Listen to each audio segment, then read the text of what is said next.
clear that up.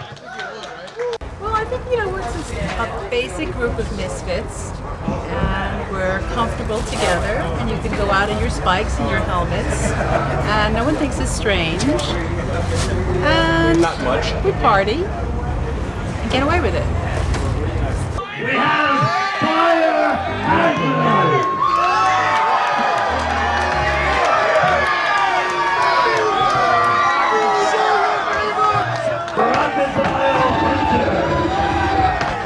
Madness. This is the attraction. Things that are wacky, things that are unusual, things that are just different, out of the ordinary. Something interesting to do. You don't necessarily want to follow, the natural patterns of things by, going to work 9 to 5 and wearing a suit. People that collect unusual things, unusual art. They like horror stuff. Monster and horror and vampirella and creepy and eerie and comic books and toys and all kinds of strange things they remember. Model kits. It's interesting. It's imaginative. It's creative. I think it's more for people with a wild imagination. The crowd. I mean, you can't top the intensity of walking through the dealer's room with all of these people, knowing that everybody shares the same love for the genre. The guests. I grew up as a little kid watching Zacherly, reading Famous Monsters of Filmland. 5 minutes after I walked in here today, I was in this room looking at Forrest J. Ackerman. He was an idol from when I was 8 years old. I couldn't tell you who the president of the United States was, but I knew who the editor of Famous Monsters of Filmland was. It's an uncut sheet of wacky packages. You can buy these on our website for $19. It's like everything. Like these were the Pokemon of its day. These were stickers. Art Spiegelman did the art. He also did Mouse. He won a Pulitzer Prize for it. Very creative, inventive, wild stuff. Alfred's Family!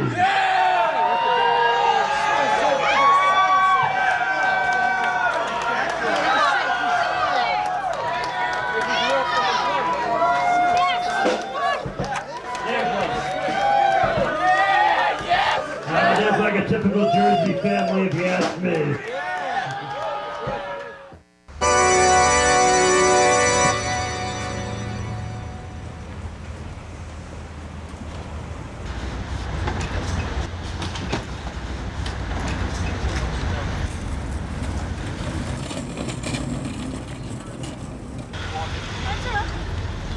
The convention was started more or less for him. Zacherly started his famous career in a Western soap opera at WCAU in 1957 in Philadelphia, and he was cast in one episode in the role of an undertaker, which is where he got the long black coat. And he was so popular that they took him out of the soap opera and gave him his own show, and he showed horror films. And then he came to New York in 59 or 8, something like that, and he was big in New York, and then he was a rock DJ. And this mask was cast last fall in Morristown, New Jersey.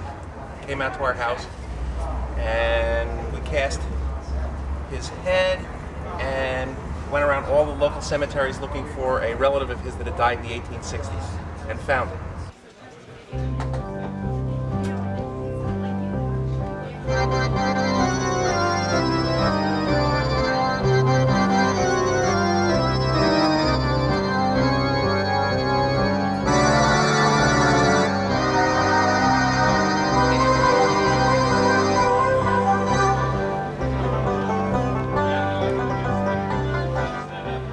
I'm Dave Friedman. I made quite a few terrible pictures in my career, 35 years or so ago, and suddenly there came a new audience for them through video and now DVD. And Mike Brainey, a young fellow who runs a company called Something Weird Video, called me about 10 years ago and said he'd like to put I said, kid, there's no market for this stuff. He said, believe me, there is. So I said, okay, and gave him a half a dozen pictures, and sure enough, in a couple of months in came a pretty good sized check. I said, how many do you want? He said, all you got. I said, well, I got about 150 of them. And that was the start of a great relationship. And Mike's company, Something Weird Video, is one of the co-sponsors of Chiller, as you know. So I've been coming in every year now for the last 10 years and having a ball and meeting all of my fans, and people are very kind, and they all say that they love these pictures. When I was in my rebellious 14, 15-year-old years, I started, pushing the limits a little farther. What do you feel about people who say this kind of stuff should be banned? Or, You mean the serial killer stuff? Right. This is America. We can do whatever the fuck we want. It's not hurting anybody, and if you don't like it, you don't have to buy it. And it's made for collectors. It's not. It's not promoting to go out and kill somebody. But like people collect stuff on like Bonnie and Clyde and Lizzie Borden, and But that's okay because it happened so long ago. But it's bullshit. I mean, their blood was red, just like Sharon Tate's blood was red. It's just it dissipated over time.